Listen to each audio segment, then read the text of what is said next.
I'd like to call the February meeting of the Metro North Committee to order. First thing I'd like to do is get an approval of minutes. Second, all in favor? Carried. Howard. Okay, good morning, all. I just wanted to have one announcement, brief but very important, I think, is symbolic of the service Metro North provides. That yesterday we had another perfect on-time performance day. That's the 5th of the year. We missed having our second perfect weekend by 6 minutes due to handling of a wheelchair passenger, two different wheelchair passengers on one train Saturday, so we missed by 1 minute to have two of them. And yesterday also was perfect west of Hudson, so it was our second time we were perfect on both sides of the river. And the reason I make mention of that is, I don't want anyone to take for granted the hard work of everyone in Metro North to make that happen. That's over 350, almost 400 trains, all operating on time. And to make that happen is a significant achievement, and it's one that I want to bring to the committee's attention when it happened. So I just want you to be aware of that terrific accomplishment, and congratulations to Bob Leblong and his team on that as well. With that, Jim? Well, we as a committee would like to congratulate everyone, too. And I think that we as a group would try to make that known to the rest of our compadres.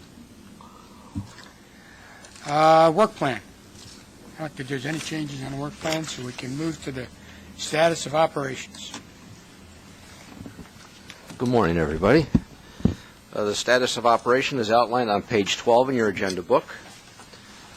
In January, we operated at 98.4%, which was above our goal of 97.7%. Very good month. All of our categories were above goal, except with the exception of the AM peak. Of the 31 days in January, we operated below 95% only 2 days. And there were only 272 trains operated late out of a total of 17,269. And 98.4% of our trains operated with a full consist. Of special note for the month, we had 3 100% days, the one weekend which we mentioned at the last meeting, and then another day on January 17th. Another significant item is the Harlem Pm Peak.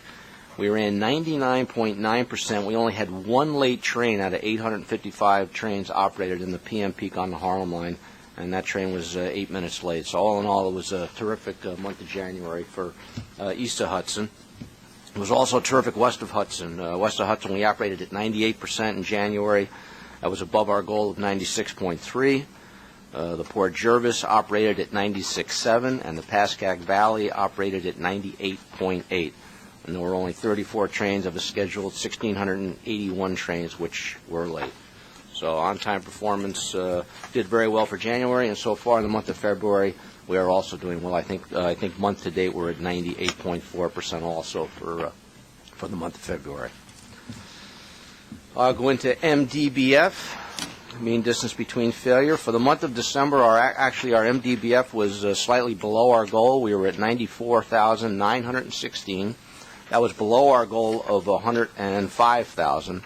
It's actually the first month since April that we were below goal. Predominant reason was the M2s, M4s on the New Haven line with the cold and some snow, and the coaches were also below our goal. All the rest of the fleet was at or above goal, but the month of December did not keep us from exceeding our MDBF goal for the year. We finished at over 116,000. And with respect to the year, the yearly report is actually on page 20A in the book, in the agenda book. For the year, MDBF was 116,066 against a goal of 105,000. It was our fourth consecutive year above the 100,000 mile mark. I'll just touch on a few of the highlights that are written up in the write-up in your book. The M3 showed a significant improvement. They set a record of 198,269 miles. The Genesis fleet continues to perform well. We had 5 engines come back from overhaul this year for a total of 16 are now complete. Bomb coaches also improved. They were up 18% over the year before. The M2 CSR program has proved to be a success. Combined MDF is above goal for the year for both the CSR and the non-CSR. The M4s and M6 is the only area where we continue to struggle, and we have some inconsistent levels. We have just begun an inverter replacement program that started in January on the M4s. That will continue through this year and into the first part of next year. We continue to work with CDOT on our strategy for the M4s and M6s with respect to the arrival of the M8s and possible additional cars. And speaking of the M8s, just as information, there are 4 that are now in New Haven. 2 are in Baltimore to be delivered, and the delivery should start in earnest the third quarter of 2010. So if you have any questions, I'll try to answer them for you, but that's our yearly report. It's a good year. Thank you. Thank you. Financial report. Kim. Good morning. As you know, the December accrual financial results are preliminary at this point, while the year-end close continues and the audit is underway. Therefore, today I will provide you highlights on the December cash basis, the cash receipts and expenditures report shown on page 31. At the end of December 2009, Metro-North held a closing cash balance of $8.1 million and was essentially in line with total subsidies against the year-end forecast with a variance of $325,000, or 0%, on a base of $379 million. This means that Metro-North took $3.2 million less in subsidies from MTA and $2.9 million more in subsidies from CDOT. The ending cash deficit was $8.3 million lower than the year-end forecast, and as a result of cash receipts being $17 million higher than the year-end forecast and partially offset by cash disbursements being $8 million higher than the year-end forecast. Some highlights that I want to note today is that a strong fare box revenue resulted in $5 million more than projected, which was a welcome occurrence.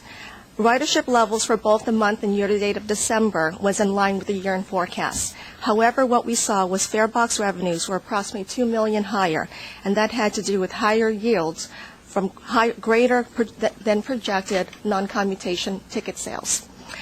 The remaining positive variance really has to do with higher than projected advanced purchases of January tickets, as well as payments due to TA for MetroCard ticket sales. And continue on a positive note, we also continue to see net GCT retail revenues of $2.4 and advertising revenue of $2 million higher than year-end forecasts in the area of other operating revenues. In the area of labor, I do want to say that health and welfare, as well as post-employment benefits, was higher related to premiums and higher levels of retirees, respectively. And finally, non-labor costs were $3.7 million higher than the year-end forecast. However, about $3 million of that related to, in the area of other business expenses, an unprojected transfer of project proceeds that was sent back to the MTA Capital Program to be used for 2010 signal projects. And all other details are in your report. I'll be happy to answer any questions. Sue? Thank you. Monthly ridership report. Good morning. The monthly ridership report and the numbers for 2009 calendar year are in your book starting on page 40. A few highlights. Expand a little bit upon what Kim already told you. December ridership overall for the whole system, we were down 3.4% compared to 2008. Total annual ridership for Metro-North for the year was 80.5 million, and that's 4.1% below 2008 levels. Overall, 2009 ridership really have gone back, as I've mentioned in the last few months. We're back to where we were in 2007, so the gains of 2008 were offset by the losses of 2007. And just to get a historical perspective, Metro-North's ridership 2009 is about 67% higher than it was back in '84, our first complete year of operation, excluding '83 because of the strike. East of Hudson, ridership in December was down 3.3%. We had a significant hit in December because of the blizzard, that weekend blizzard. We calculate cost us about 45,000 rides, which is about a little over 0.5% of our ridership for the month. We continue to see declines, the decline starting to level off in both the commutation and non-commutation markets in December. If we look at commutation for the month,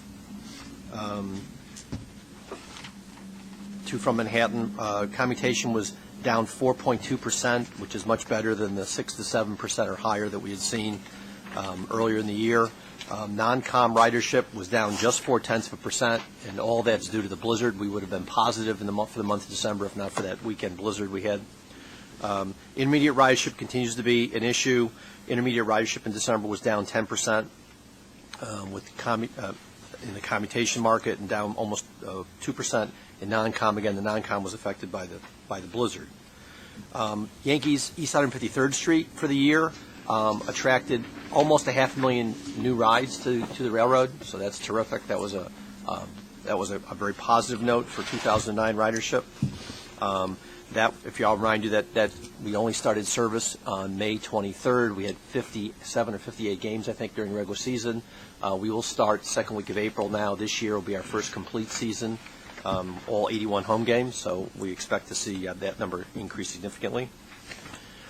West of Hudson, ridership in December was down 8.2%. We're not seeing quite the same kind of turnaround yet west of Hudson, particularly on the Port Jervis line, that we're seeing east of Hudson and on the Pascack Valley. On the Port Jervis in December, ridership was still down almost 11%, with commutation down over 13%. So we're not seeing that kind of heading back towards level ridership trends there. The Pascack Valley, commutation is doing better, and non-com is growing again, so that's good news on the Pascack Valley. Our connecting services, they really follow the trends of the rail service, so all of our managed connecting services, Hudson Rail and Haverstraw-Ossining Ferry, Newbury Beacon Ferry, had some drops in 2009. We've had bad weather too. Yes, we did. Any questions? Thank you. Tim? Good morning. The capital program highlights are on page 50 of your book, and I'd like to give you a brief update. At Tarrytown Station, the new temporary overpass was put in service on Friday, which allows the closing of the south overpass and really opens up the whole job for the rest of the construction. There's a big milestone on that project. Over at Port Jervis, the design of the station improvements are underway, and we expect award of the construction contract for the station in the fourth quarter of this year. A quick one at Rye. The east overpass will be closed for 9 months for renovation of the floor. The west overpass, which has the elevators and the underpass, remain open during this time. And as far as the equipment goes, we've got 75 cars back from Canona. 15 of those are cabs, which, as Bob pointed out, I think are helping this. That's part of the service. And quickly on the M8s, an update to Bob's report. The fourth and last pilot pair will leave Kobe this week. So it'll be about a month. We'll have all 8 cars here, and the testing will get going in earnest. We have been doing some clearance testing with the cars, no issues to be reported, and static testing is ongoing. We expect to start the dynamic testing over the next several months. Any questions? And let me just add, if the committee would like, later this year, when we have all 8 cars here, we can bring them in Grand Central and let's take a look at them and see what the train looks like. Any questions? Safety. Good morning. This month's book does contain the annual report for 2009, so I'd like to take a few extra minutes this morning and just summarize some points from that report and from our safety performance in 2009. As the report indicates, 2009 was a mixed year for us. On the positive side, with customer injuries, we did record 2.8 customer injuries per million rides, which was our best ever safety performance on the customer side. This was 12% less than in 2008 and 7% better than what had been our previous best year, which was 2005. So I also just want to take a second to I guess, reflect on that metric, as I do from time to time. Basically, that 2.8 million incidents per million rides is, when you think about it, that is one incident. And this metric represents basically any type of an injury to a customer, as long as we have a credible report of a scratch, a bump, a bruise, whatever. So it ranges from very minor things, covers very minor things, and basically we're talking about one customer injury for somewhere over 300,000 rides. So when you think about all of our customers and you think about that level of activity, I think that's a very good performance. We achieve that typically, number one, through a focus on the physical plant, maintaining the physical plant in as safe a condition as possible, and there are a lot of components to that, ranging from the investment in the capital program to keep things in a state of good repair and improve them, as well as our ongoing programs for inspections and for response to any exceptions that might pose a hazard to customers, and that's something we do on an ongoing basis. The focus on the operation, the planning that goes into any kind of service changes that we have, any changes to normal travel paths or whatever that might tend to disrupt customers' normal patterns. There's a lot of focus on that and making the proper notifications and so forth, in addition to the details right down to door operation by crews and so forth, and things that can have an impact on customers. We also tend to do a lot of communication, and we did focus even more heavily on that in 2009. And that ranges from posters throughout our system to the signage that you typically see on cars. You really can't glance, almost in any direction without seeing, for example, a Watch the Gap decal around our equipment, as well as PA announcements and the information that we have on our website. In addition to that, in the event that things do go wrong, we do an extensive amount of training with outside first responders. So we train over, on a typical basis, over 500 outside first responders every year on responding in the railroad environment. And we also work closely with the MTA police, and as you know, we get an excellent response from them on the vast majority of our incidents, which really minimizes the service disruption potential, as well as many of those events escalating into something that could be more serious than it turns out to be. On the employee side, unfortunately, the story was not as positive as we reported throughout last year. After an extraordinary reduction in 2008 of 33%, we did backslide last year. Our total injuries were up 24%, and our reportable cases were up 39%. Again, as we discussed last year, throughout the year, we did begin with a somewhat dismal first quarter. We had an employee fatality. We had 11 cases that were evaluated for smoke inhalation after a single incident of a smoky trash fire in the train shed in Grand Central. And we did have 4 employees injured in a motor vehicle accident where one of our maintenance vehicles was struck from behind on the road. Unfortunately, that somewhat set the tone for the year. We did recover somewhat towards the end of the year, but overall we ended up with an unfavorable increase compared to 2008. Throughout last year, as we reported, we took a number of extraordinary measures to address that problem, ranging from executive level focus with Howard and Mr. Lieblong on the weekly meetings focusing on safety issues, down to the local districts holding safety stand-downs and taking a number of safety days to kind of take out a time out and reflect on what we were doing safety-wise and get people refocused and energized. We also undertook a number of reviews of key procedures and rules and made a number of changes in several areas to address areas where we felt there could be improvement. We also did a lot of additional auditing and efficiency testing last year, following up on many of the changes that we made, and we instituted a number of other programs to reinforce rules compliance and just safe work practices.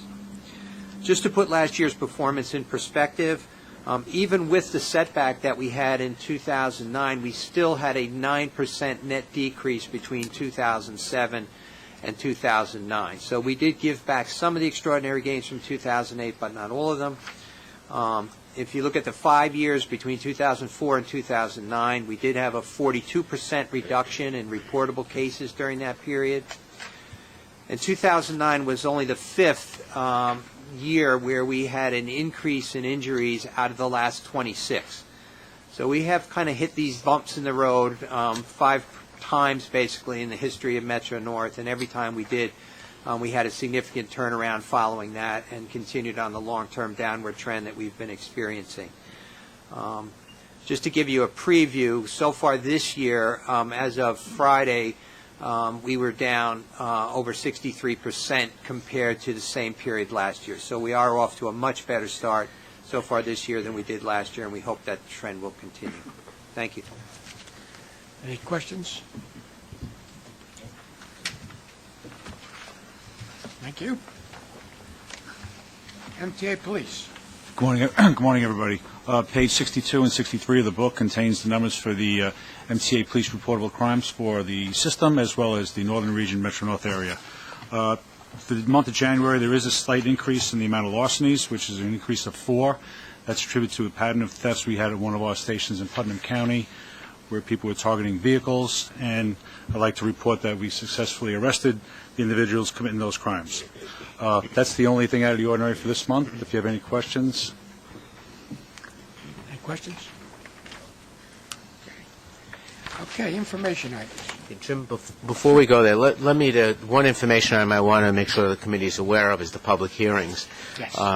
That'll be held next week on potential service reductions within the Metro-North territory as well as the whole MTA. So there are 3 meetings that have been set up. One is in White Plains on Monday at 6 o'clock. That's Monday, March 1st. Then on Wednesday, March 3rd, there's a meeting in the Bronx. And then finally on Thursday, March 4th, there's a meeting in Suffern and Rockland County.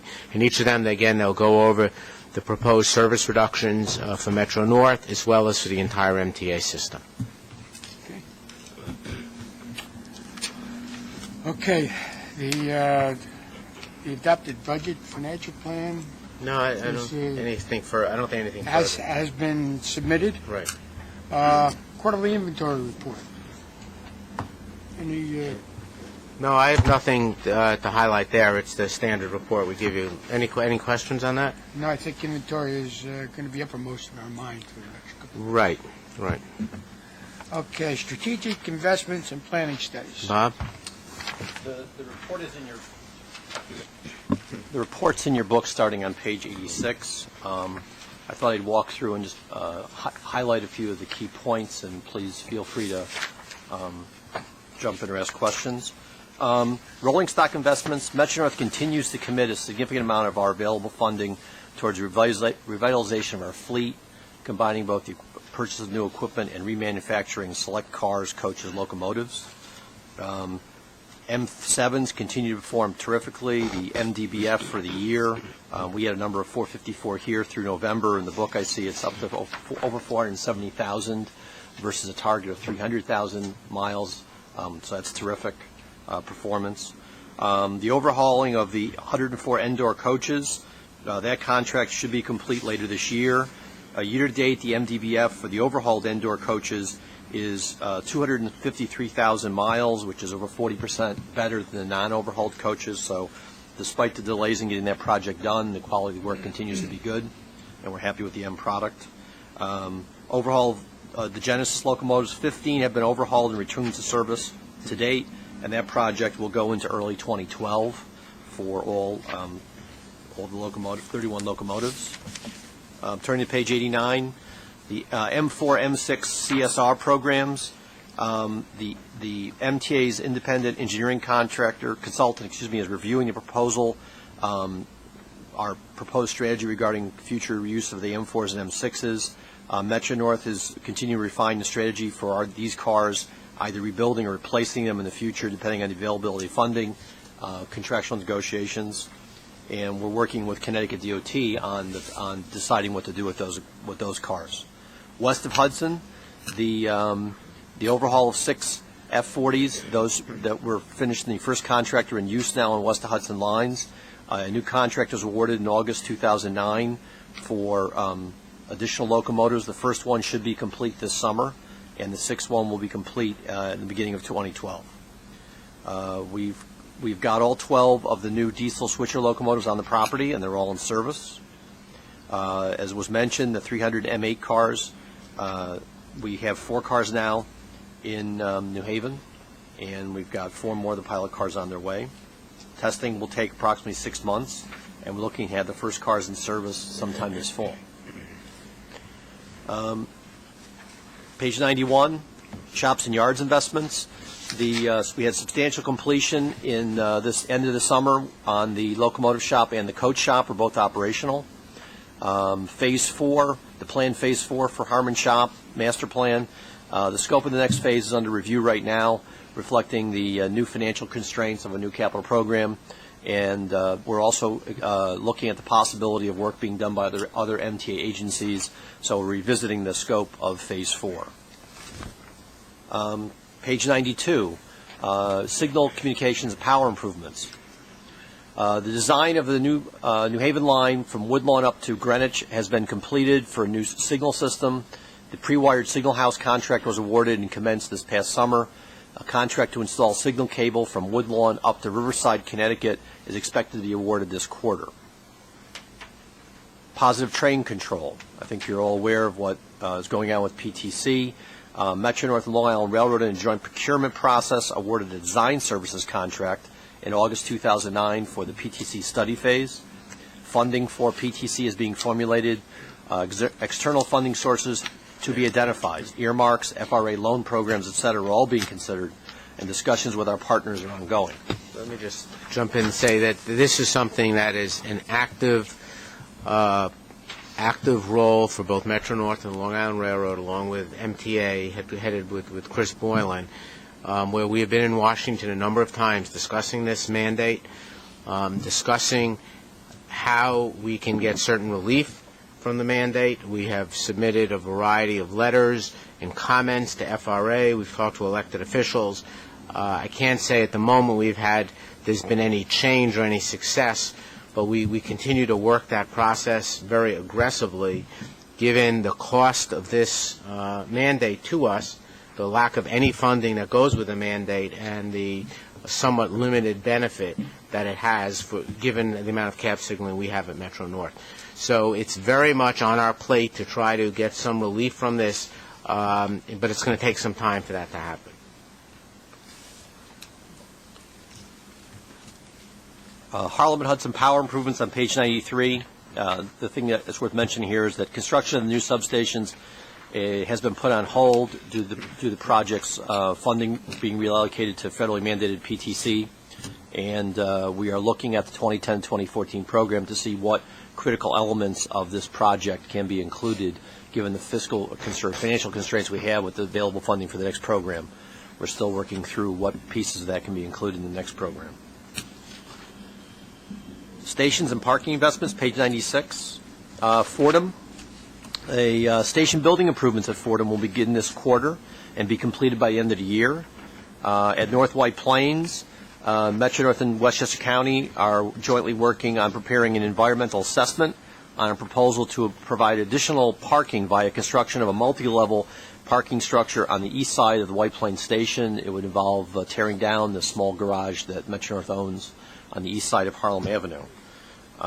Tarrytown Station, reconstruction of the historic circa 1890 building was completed this past fall. Looking at future ongoing projects, Phillips Manor to Ossining, replacing and building Hudson Line stations, including new platforms, overpass replacement or rehabilitation, as well as underpass rehabilitation, canopy replacements, and other station amenities, such as benches and shelters at all these stations.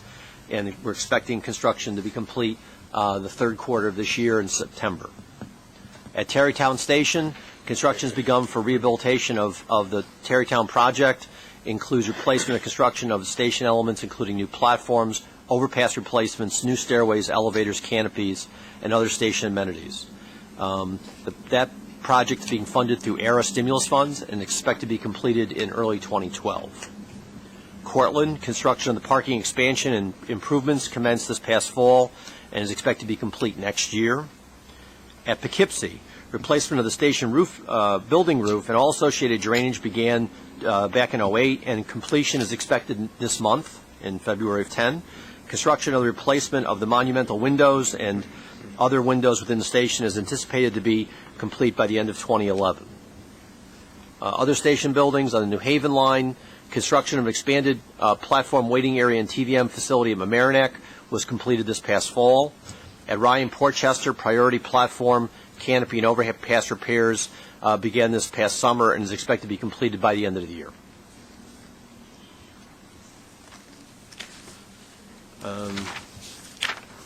Flipping ahead, page 103, parking operations. LAS parking has begun the process of replacing the current electronic meters with new parking meters which take debit and credit cards and provide for pay-by-phone capability for daily meters. That began this last month, and installations to be completed by the end of this quarter. Advertising and new products on page 104. Yankees East 153rd Street, advertising displays. New revenue generating from those displays where they were installed as part of the opening of the station, and in 2009 we had over $200,000 in new revenue generated at that station from those displays. Let's see.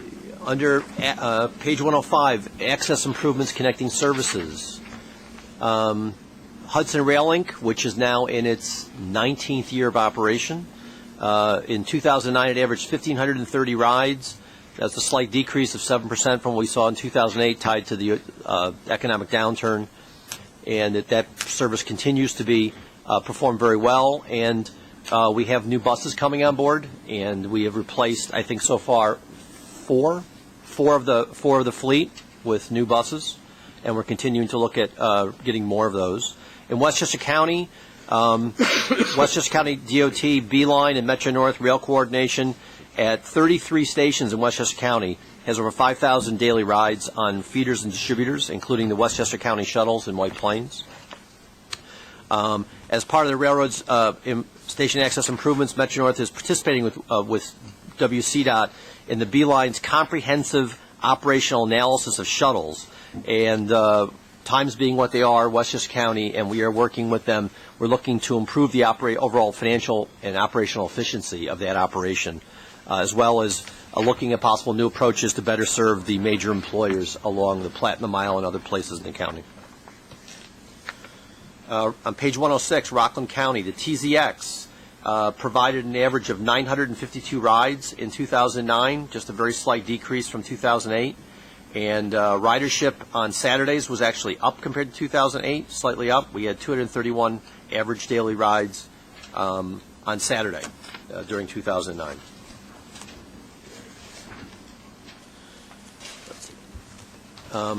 Now we go on to some of the long-term planning studies. Regarding the Tappan Zee Bridge, the I-287 corridor environmental review on page 109, just to talk about the next steps. We are looking at the Transit Alignment Options Report. There are a lot of acronyms. I apologize in this stuff.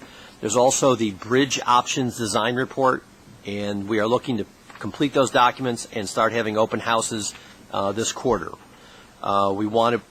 The financial consultant is looking to publish a Phase 1 draft core financing strategy report this quarter. We are having a 2-day TOD training for designated communities along the corridor.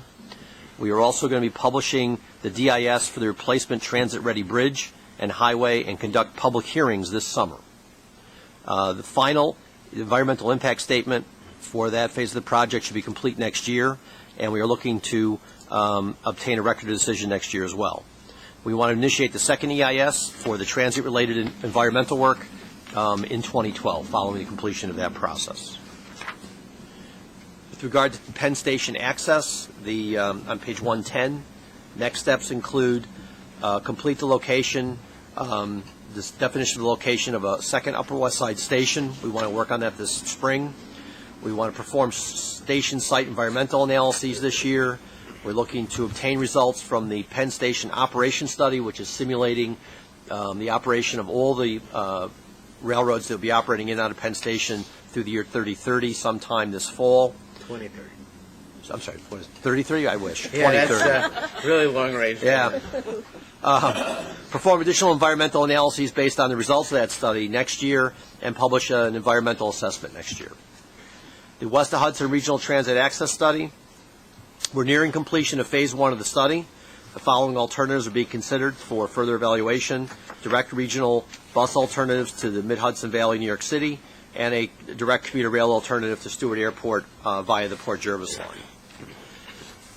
A combination of commuter rail and bus BRT between Salisbury Mills and Stewart Airport. Combination of commuter rail and bus BRT over to Beacon. And we're also looking at, as required by the NEPA, we're looking at demand management, transportation system management measures as well. Next steps are to complete this short list of alternatives, which will be out this quarter, publish the Phase 1 report, hold public meetings on the findings. Also, by the end of this quarter, we'll start doing that.